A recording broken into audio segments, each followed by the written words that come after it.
Fingí ser la tía de mi hijo por 16 años hasta que un médico lo gritó frente a mi esposo. El olor a antiséptico y a café rancio de la sala de espera del ala de oncología es algo que se te queda impregnado en el alma. Llevábamos semanas respirando ese mismo aire viciado, viviendo en un limbo de desesperación mientras los niveles en la sangre de Bastián bajaban a un ritmo alarmante. Yo estaba sentada en una de esas sillas de plástico azul que te entumecen la espalda, aferrada a la mano de mi esposo, Giovanni. Él me acariciaba los nudillos con el pulgar, trazando círculos lentos, intentando transmitirme una calma que ninguno de los dos sentía. A mi lado derecho estaba mi madre, Mirena, con la postura rígida de siempre, impecable a pesar de las ojeras, y frente a nosotras caminaba mi hermana mayor, Calíope, la madre de Bastián, retorciéndose las manos hasta dejarlas rojas. El doctor Farek apareció por el pasillo. Sus pasos, ahogados por la suela de goma de sus zapatos, sonaban como el tic-tac de una bomba que todos sabíamos que estaba a punto de estallar. Llevaba un sobremanila en las manos. Las pruebas de compatibilidad. Calíope ya había sido descartada días atrás. Su mundo se había venido abajo cuando le dijeron que no era compatible con su propio hijo. Yo, en un acto de desesperación absoluta y escondidas de todos, me había sometido a la extracción de sangre para la prueba genética. Creí que estaba salvando una vida. No me di cuenta de que estaba a punto de destruir la mía. El doctor se detuvo frente a nosotros. No nos miró a los ojos al principio. Abrió el sobre lentamente. El sonido del papel rasgándose fue ensordecedor en esa sala desierta. Sacó la hoja, se acomodó los lentes sobre el puente de la nariz y frunció el ceño. Leyó el documento una vez, luego otra. Vi cómo su expresión profesional se transformaba en una mueca de genuina y absoluta confusión. Doctor, por favor, díganos algo, suplicó Calíope, con la voz quebrada por el llanto retenido. ¿Es mi hermana compatible? ¿Puede Daza donarle la médula a mi niño? El doctor Farek levantó la vista. Su mirada pasó de Calíope a mi madre, y finalmente se clavó en mí con una intensidad que me heló la sangre. La compatibilidad es del 100%, dijo. Su voz resonó contra los azulejos blancos. Calíope soltó un sollozo de alivio, cubriéndose el rostro con las manos. Mi madre soltó el aire de golpe. Giovanni me apretó la mano, sonriendo con lágrimas en los ojos, orgulloso de mí, aliviado por su sobrino. Pero el doctor levantó una mano, deteniendo cualquier celebración antes de que siquiera comenzara. Su rostro era una máscara de piedra. Esto es médicamente imposible entre una tía y un sobrino, continuó el doctor, y cada sílaba que pronunciaba era un golpe de mazo en los cimientos de mi realidad. Los marcadores genéticos que estoy viendo en este reporte no indican un parentesco de segundo grado. Los alelos coinciden de una forma que no deja lugar a absolutamente ninguna duda estadística. Estos resultados indican claramente un vínculo directo, de madre biológica e hijo. El silencio que cayó en la sala fue asfixiante. Era un silencio denso, pesado, del tipo que te oprime los pulmones y te impide respirar. Sentí que la gravedad se multiplicaba por 1000, aplastándome contra la silla. El zumbido de las luces fluorescentes sobre nuestras cabezas de repente sonaba como un enjambre de abejas dentro de mi cráneo. Vi el pánico absoluto estallar en los ojos de mi hermana Calíope. Vi la furia asesina, el terror de las apariencias destrozadas, materializarse en el rostro de mi madre, Mirena, quien abrió la boca para decir algo, para inventar una excusa, pero ninguna palabra salió de su garganta. Y luego, sentí la mano de Giovanni. La presión cálida y reconfortante de su agarre cambió en una fracción de segundo.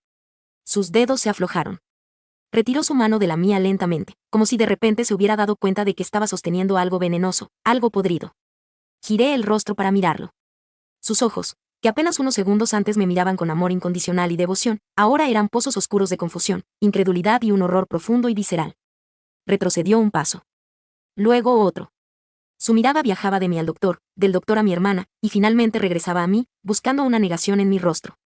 Buscando que yo me levantara y le gritara al médico que estaba loco, que los laboratorios habían cometido un error catastrófico. Pero yo no pude hablar. Las lágrimas comenzaron a rodar por mis mejillas, calientes y traicioneras, confirmando cada palabra del informe médico. Giovanni negó con la cabeza. Su pecho subía y bajaba con una rapidez antinatural. Abrió la boca y, con un susurro que me desgarró el alma en 1000 pedazos, dijo las palabras que me perseguirían por el resto de mi vida. No podía asimilar lo que estaba escuchando. El eco de las palabras del doctor rebotaba en las paredes de mi mente, distorsionándose, perdiendo el sentido y volviéndolo a encontrar con una brutalidad que me dejó paralizado. Vínculo directo de madre biológica e hijo. Miré a mi esposa. A Daza. La mujer con la que llevaba 7 años durmiendo, la mujer con la que había construido un hogar, la mujer que me había jurado, mirándome a los ojos bajo un cielo estrellado en nuestra primera cita, que nunca habría secretos entre nosotros. Su rostro estaba bañado en lágrimas, sus labios temblaban, pero no decía nada. No lo negaba.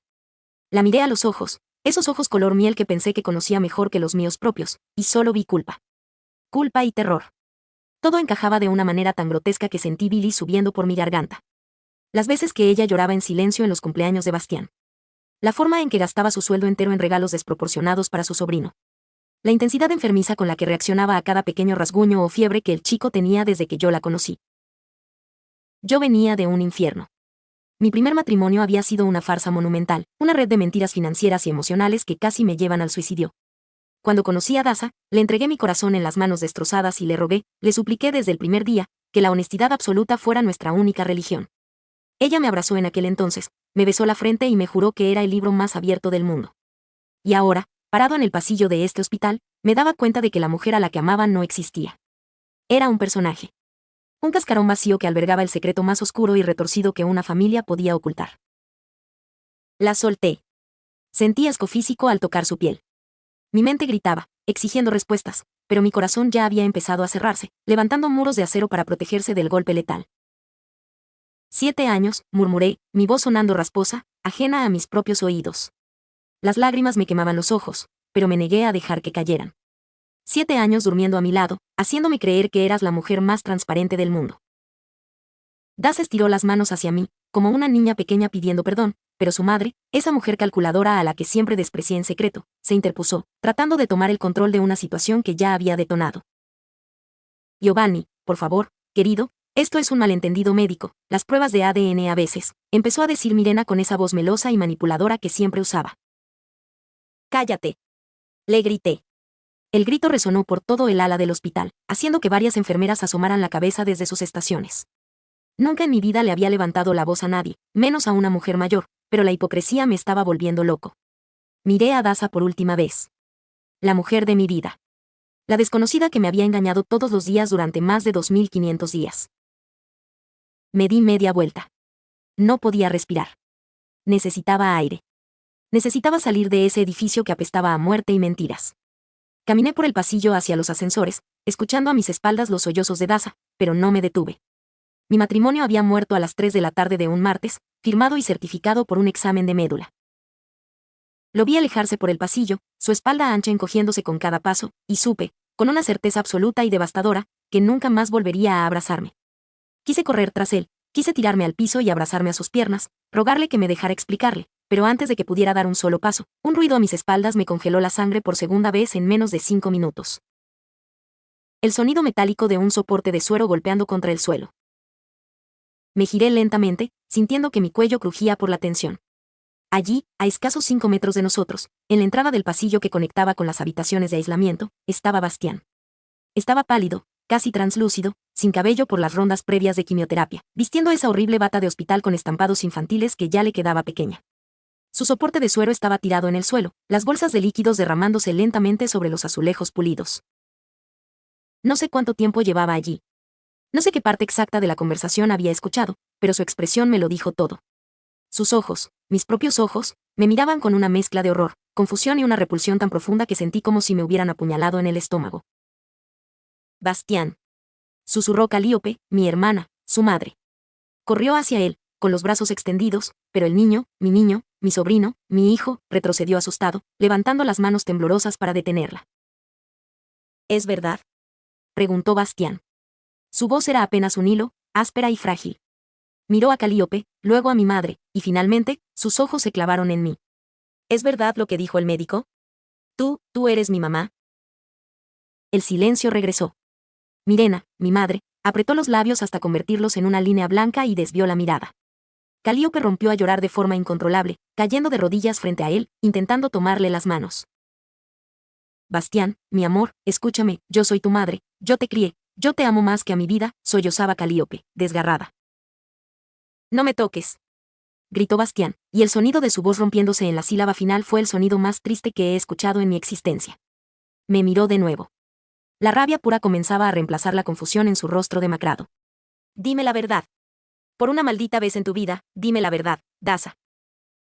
El sonido de mi nombre en su boca, sin el cariñoso tía que me había acompañado durante 16 años, fue el golpe de gracia. Asentí lentamente, las lágrimas nublándome la visión. Sí, susurré, y sentí que estaba confesando un asesinato. Yo te di a luz. Yo soy tu madre biológica. Bastián me miró con un asco que me paralizó. Su labio inferior temblaba violentamente. Me regalaste, murmuró, como si estuviera procesando la información por primera vez. Toda mi vida, todos los cumpleaños, las navidades, los partidos de fútbol. Estabas ahí, viéndome llamar a otra mujer, mamá. Sabiendo la verdad. Eres una enferma. Eres una basura.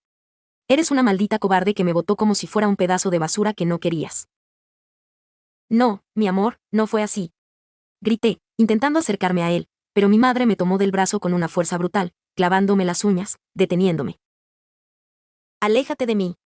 Gritó Bastián a todo pulmón, un grito que le costó el poco aire que tenía en los pulmones, haciéndolo toser violentamente. Calíope se puso de pie rápidamente y lo abrazó por la fuerza, ignorando sus forcejeos débiles. Bastián hundió el rostro en el hombro de su madre adoptiva, llorando de forma histérica, aferrándose a la única realidad que conocía. Mi madre me arrastró por el pasillo hacia una de las salas de consultas vacías, empujándome hacia adentro y cerrando la puerta con pestillo. Me soltó un bofetón que me hizo girar el rostro, el ardor estallando en mi mejilla izquierda. Eres una idiota, Daza. Siseó mi madre, con los ojos inyectados en sangre, mostrándome los dientes como un animal acorralado. Te dije que no te hicieras esa maldita prueba. Te lo advertí. ¿Ves lo que has hecho? Has destruido a esta familia. Has matado de dolor a tu hermana y acabas de arruinar la psique de ese niño que ya de por sí se está muriendo. Me llevé la mano a la mejilla, mirándola con un odio que había estado acumulando durante 16 largos y dolorosos años. Un odio que nació el día que me obligó a entregar a mi bebé. Era el año 2008. Yo tenía 16 años, era una adolescente asustada, ingenua, que había cometido un error con un chico de mi clase que desapareció en el momento en que le mostré las 2 rayas rosadas en la prueba de embarazo de la farmacia. Recuerdo estar sentada en el suelo del baño, temblando, sabiendo que mi vida había terminado. Cuando mi madre descubrió la prueba escondida en el basurero, no me abrazó. No me consoló. Me arrastró por el cabello hasta la sala de estar y me hizo sentar en el sofá frente a mi padre, que en paz descanse, y frente a mi hermana mayor, Calíope, que entonces tenía 28 años y llevaba 4 sufriendo de infertilidad extrema, lo que le había costado su propio matrimonio. Eres una vergüenza, me dijo mi madre esa noche, caminando de un lado a otro frente a mí. Su perfume caro me daba náuseas. Una maldita ramera que va a manchar el buen nombre de esta familia. No vas a tener este bastardo. Pero no podemos abortar, tu abuela se enteraría por los contactos en la clínica y nos desheredaría. Así que vas a esconderte. Me sacaron de la escuela. Me encerraron en la casa de verano de mis padres en las afueras de la ciudad durante 8 meses. Fue un embarazo solitario, frío, aterrador. Nadie me preguntaba cómo me sentía. Solo vigilaban que comiera lo suficiente para que el producto estuviera sano. Calíope, mi hermana mayor, iba a visitarme los fines de semana. Ella lloraba mientras tocaba mi vientre abultado. Ella anhelaba a ese bebé con una desesperación que me aterraba. Fue mi madre quien armó el plan perfecto.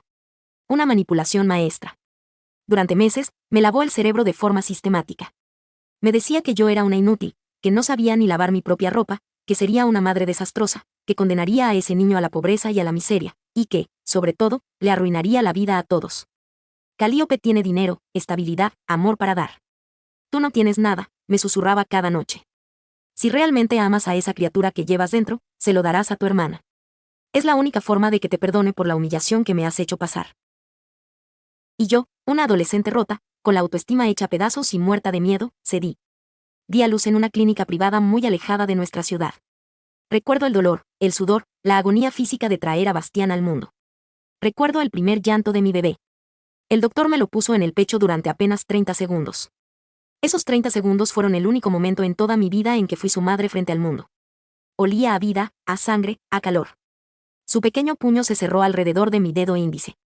Y luego, las manos de mi madre, frías y firmes, me lo arrancaron del pecho. Se acabó el show, Daza. Dile adiós a tu sobrino, me susurró mi madre. Envolvieron a mi hijo en una manta azul y se lo entregaron a Calíope, quien lloraba de felicidad, besando la frente del niño que yo acababa de parir. Las inscribieron en el registro civil con certificados médicos falsificados, pagados generosamente por mi madre. Calíope se mudó a otra ciudad por unos años y luego regresó. Desde ese día, me convertí en la tía Daza. La hermana menor y responsable, la tía soltera genial que siempre llegaba con los regalos más caros en Navidad para compensar la culpa que me comía viva. Me obligué a sonreír en sus fiestas de cumpleaños mientras lo veía soplar las velas y correr a abrazar a Calíope llamándola mamá. Cada vez que él se lastimaba, yo sentía un dolor fantasma en mi propio cuerpo. Cada vez que lograba algo en la escuela, tenía que ahogar mis lágrimas de orgullo en el baño. Era un tormento psicológico que nadie entendía. Me miré en el espejo de aquella sala de consultas del hospital, mi rostro enrojecido por la bofetada de mi madre. Tú me obligaste, le dije a mi madre, mi voz temblando por la furia contenida de una década y media. Tú me hiciste creer que yo no valía nada. Que no merecía ser su madre. Te salvé la vida. Escupió ella, arreglándose la solapa del saco, su cinismo sin conocer límites. Te di una oportunidad para que no fueras una madre soltera miserable. Te conseguí un buen partido, un hombre respetable como Giovanni. Y ahora, por tu estúpida necesidad de jugar al mártir haciéndote esa prueba a mis espaldas, lo has echado todo a perder. Si no me hacía la prueba, Bastián iba a morir, dije, sintiendo que me faltaba el oxígeno. Calíope no era compatible. Nadie en el Banco Nacional lo era. Es un tipo de sangre raro. ¿Sabías que yo era su única oportunidad? ¿Preferías dejarlo morir para proteger nuestro secreto? Mi madre no respondió. Solo me miró con desdén, dio media vuelta y salió de la sala de consultas, dejándome completamente sola. Sola con mis fantasmas. Sola con la imagen de mi esposo marchándose y el grito de odio de mi hijo retumbando en mis oídos. Aparqué mi camioneta frente a nuestra casa. La casa de Giovanni y Daza. Nuestro refugio sagrado. Me quedé sentado en el asiento del conductor durante lo que parecieron horas, mirando la fachada impecable, los rosales que ella había plantado la primavera pasada, el pequeño porche donde solíamos sentarnos a beber vino por las noches y hablar del futuro. Un futuro que ahora se revelaba como una maldita ilusión óptica. Apagué el motor. Mis manos temblaban tanto que apenas podía sacar la llave del contacto. Entré a la casa y el silencio me recibió como un puñetazo en el estómago. Olía a ella. Su perfume de lavanda y vainilla estaba impregnado en cada rincón, en los cojines del sofá, en las cortinas, en el aire. Sentí unas náuseas abrumadoras. Corrí hacia el baño del pasillo y vomité hasta que solo quedó bilis. Me lavé la cara con agua helada, mirándome en el espejo. El hombre que me devolvía la mirada parecía haber envejecido 10 años en las últimas 2 horas. ¿Cómo fui tan ciego?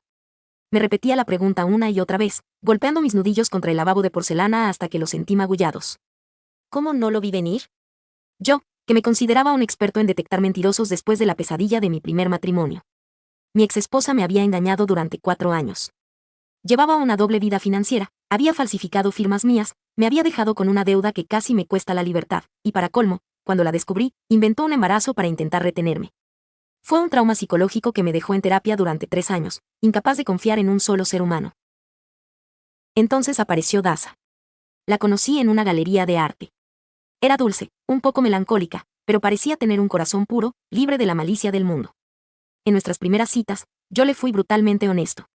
Le mostré mis cicatrices, mis miedos, mis condiciones innegociables. No tolero la mentira, Daza, le dije aquella noche en el restaurante italiano. Ni las mentiras blancas, ni las omisiones, ni los secretos por el bien de los demás. Si vas a estar conmigo, necesito transparencia total. Prefiero una verdad que me destruya a una mentira que me consuele. Ella me tomó de las manos, me miró con esos ojos enormes y juró que no tenía secretos. Que su vida era aburrida y sencilla. Que lo único importante en su mundo era su trabajo de diseñadora gráfica, sus padres, su hermana y su adorado sobrinito Bastián. Bastián.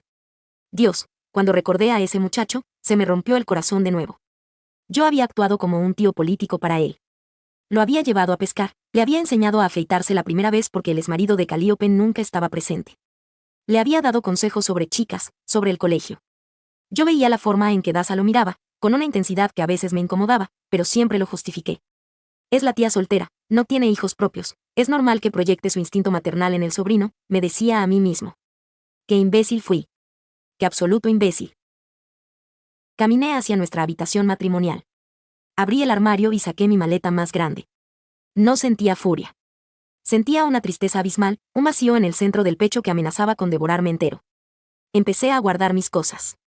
Ropa, zapatos, documentos importantes. No me importaba dejar los muebles, la casa, el dinero. Solo quería salir de esa simulación en la que me habían encerrado. Encontré una caja en el fondo del cajón de la mesa de noche de Daza mientras buscaba mi pasaporte. Una caja de madera pequeña, con un candado que siempre me dijo que contenía cartas viejas de su abuela, que no quería que nadie tocara por valor sentimental. Yo, respetando su privacidad, jamás la abrí. Pero hoy no había reglas. Rompí el pequeño pestillo con el extremo de unas tijeras. El contenido me dejó sin aliento. No había cartas de ninguna abuela. Había decenas de fotografías impresas de Bastián. desde su primera ecografía, manchada por lágrimas secas, hasta fotos tomadas a escondidas en el parque infantil. Había pulseras de hospital con el nombre madre, Daza, certificados de peso al nacer, y un mechón de cabello rubio atado con una cinta azul. Pero lo que me terminó de aniquilar fue un pequeño diario de tapas negras. Lo abrí por una página al azar, fechada 3 años atrás, poco después de nuestra boda. 14 de mayo. Hoy fue el cumpleaños número 13 de Bastián. Ya es un adolescente. Giovanni le regaló un reloj hermoso, y yo le di la consola que quería. Cuando sopló las velas, pidió un deseo y miró a Calíope con tanto amor que sentí que me moría. Odio a mi hermana. Odio a mi madre. Y a veces, cuando Giovanni me mira creyendo que soy perfecta, me odio a mí misma. Él nunca debe enterarse. Me dejaría en el instante. Prefiero cargar con este infierno secreto que perderlo a él. Cerré el cuaderno. Las pruebas de su engaño metódico, premeditado y constante durante los 2500 días de nuestra relación estaban allí. Ella no fue una víctima de las circunstancias. Ella tomó la decisión consciente, todos y cada uno de los días, de mirarme a la cara y mentirme. Y eso, para un hombre que le había entregado su alma bajo la promesa de la verdad, era imperdonable. Metí el diario en mi maleta, cerré la cremallera y caminé hacia la puerta. Mi teléfono vibró en mi bolsillo. Era un mensaje de Daza. Giovanni, por favor. Perdóname. No tuve opción. Estaba aterrorizada. Hablemos, te lo ruego. Miré el mensaje durante varios segundos. Luego bloqueé su número, apagué el teléfono y salí de la casa, dejándoles las llaves sobre la mesa de la entrada. No regresé a casa esa noche. Me quedé en el hospital, durmiendo en una silla en la sala de espera del 3er piso, lejos del ala de oncología, lejos de mi madre, de mi hermana y de mi hijo. No tenía a dónde ir. Mi esposo me había bloqueado de todas partes, y cuando intenté llamar a mi mejor amiga para pedirle asilo, mi madre ya se le había adelantado con alguna mentira retorcida sobre que yo estaba teniendo un colapso nervioso y necesitaba estar aislada. La red de manipulación de mi familia era asombrosamente eficiente. A la mañana siguiente, me lavé la cara en el baño público del hospital. Tenía unas ojeras oscuras que me hacían parecer un cadáver. El doctor Farek me había citado a primera hora para firmar los consentimientos de la donación de médula. Aunque mi mundo personal se hubiera incinerado hasta los cimientos, la vida de mi hijo aún dependía de mí. Caminé hacia el despacho del doctor. Al pasar frente a la habitación de Bastián, vi la puerta entreabierta. Mi corazón dio un vuelco. Me acerqué sigilosamente, pegándome a la pared. A través de la rendija, pude ver la cama de hospital. Calíope estaba sentada a su lado, sosteniéndole la mano, acariciando su cabeza sin cabello mientras él dormía profundamente bajo el efecto de los analgésicos. Se veían tan unidos, tan perfectos en su dolor compartido. El vínculo de madre e hijo que ellos habían construido era real, fundamentado en años de cuidados, de noches de fiebre, de besos en la frente. Yo solo era la portadora genética. Yo era la intrusa. Las palabras que Bastián me había gritado el día anterior resonaban en mi cabeza como una campana funeraria. Eres una basura. Eres una maldita cobarde que me botó como si fuera un pedazo de basura. Una lágrima solitaria resbaló por mi mejilla y cayó al suelo del pasillo. Quería entrar, quería abrazarlo, quería explicarle la tortura psicológica a la que mi madre me sometió a mis 16 años. Quería decirle que no lo abandoné porque no lo amara, sino porque me convencieron de que yo era veneno para él. Pero sabía que no era el momento. Y tal vez, jamás lo sería. Entré al consultorio del doctor Farek. Él estaba revisando unos expedientes, y al verme, su expresión se suavizó un poco, aunque la incomodidad era evidente. Él no era un psicólogo, era un genetista, y ayer se había convertido involuntariamente en el verdugo de mis secretos. Daza, dijo, ofreciéndome asiento. Sé que ayer fue un día catastrófico a nivel personal. Pero el reloj no se detiene para Bastián. Sus plaquetas están por el suelo. Necesitamos hacer el trasplante en menos de 48 horas. Los cirujanos ya están preparados para la extracción de tu médula ósea. Estoy lista, dije, mi voz sonando vacía, monótona, como la de un robot. Solo dígame qué tengo que hacer. El doctor asintió y comenzó a explicarme el procedimiento. Sería bajo anestesia general. Insertarían agujas largas y huecas en mis huesos pélvicos, en la parte posterior de las caderas, para extraer la médula líquida. Me advirtió que el dolor posterior sería intenso, como si me hubieran golpeado brutalmente en la espalda baja, y que requeriría varios días de recuperación. No me importa el dolor, doctor, lo interrumpí. Sáqueme toda la que necesite.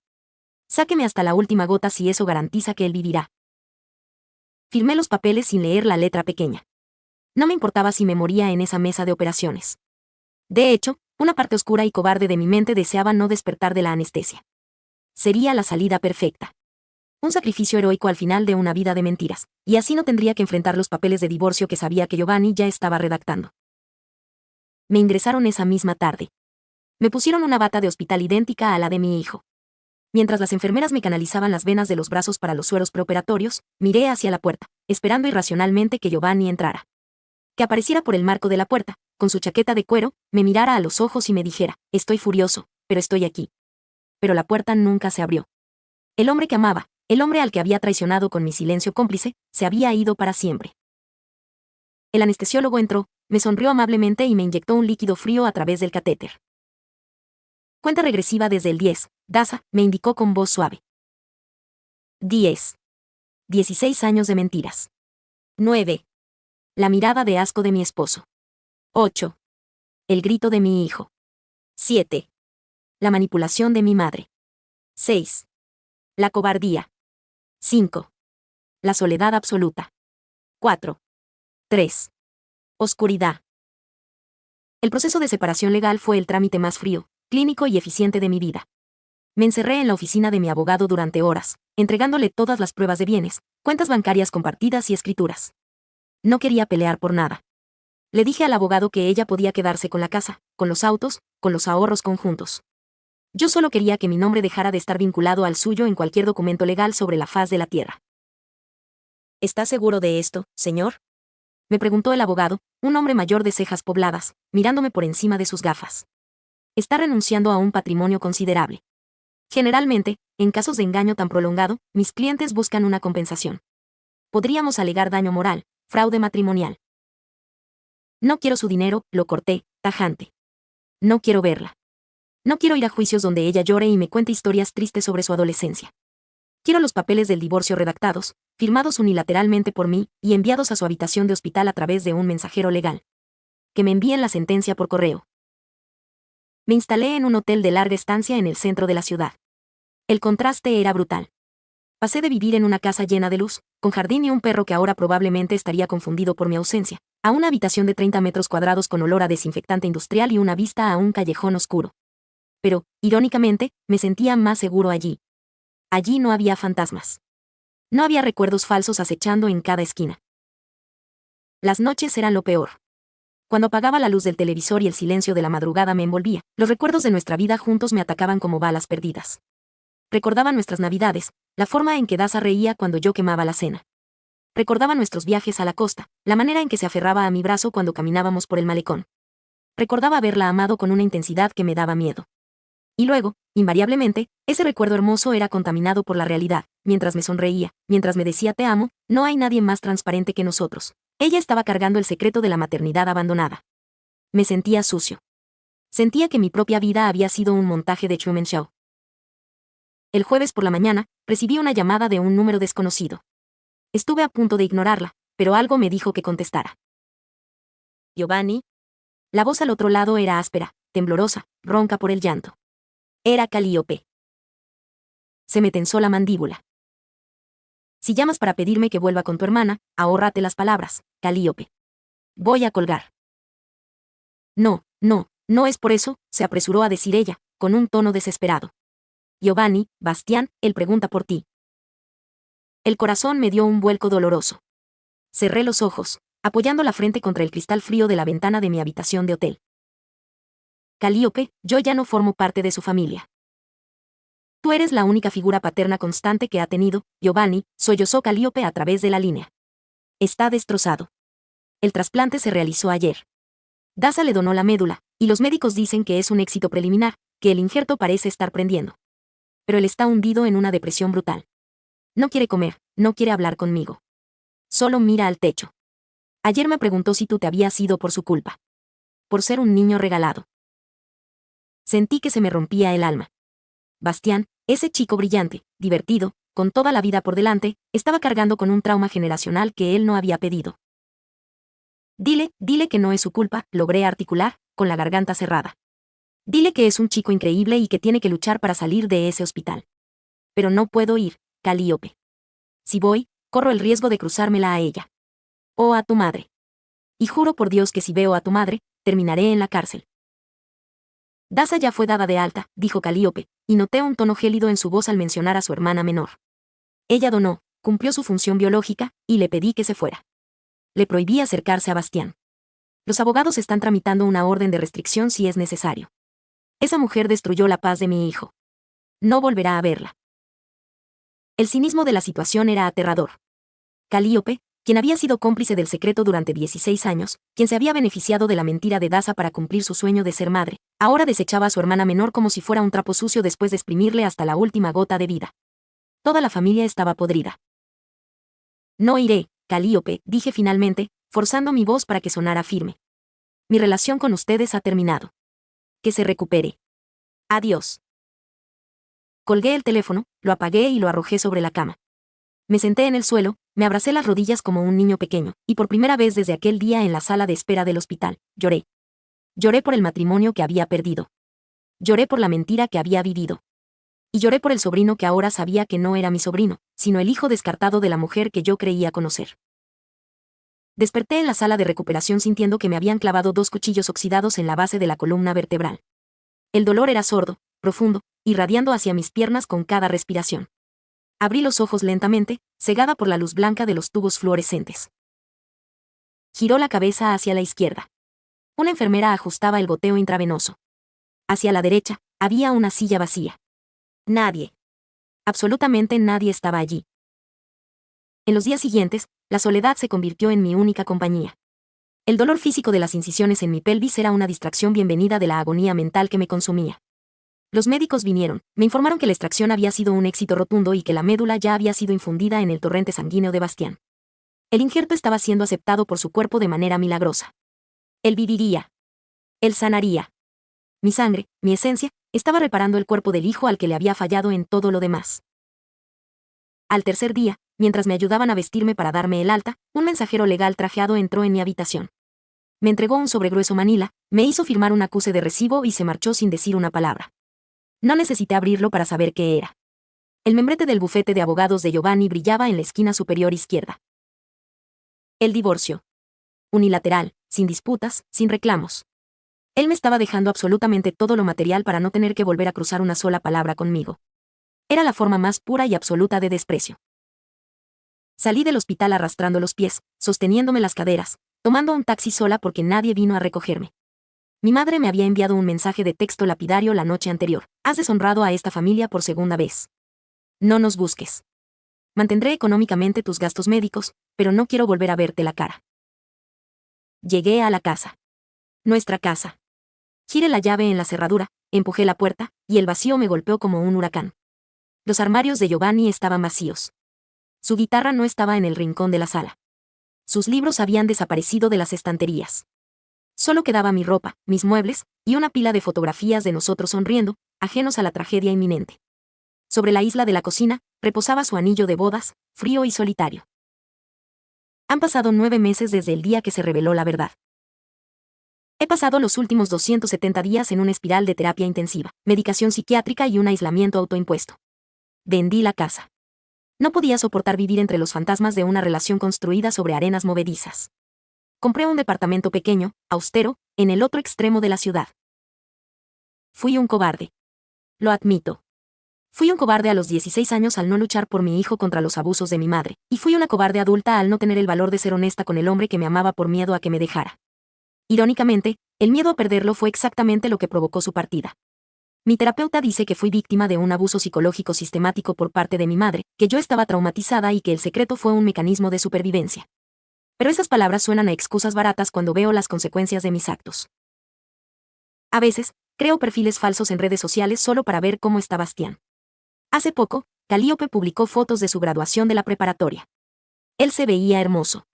Había recuperado peso, su cabello rubio había vuelto a crecer en rizos desordenados, y sonreía abrazado a Calíope. En ninguna foto aparezco yo.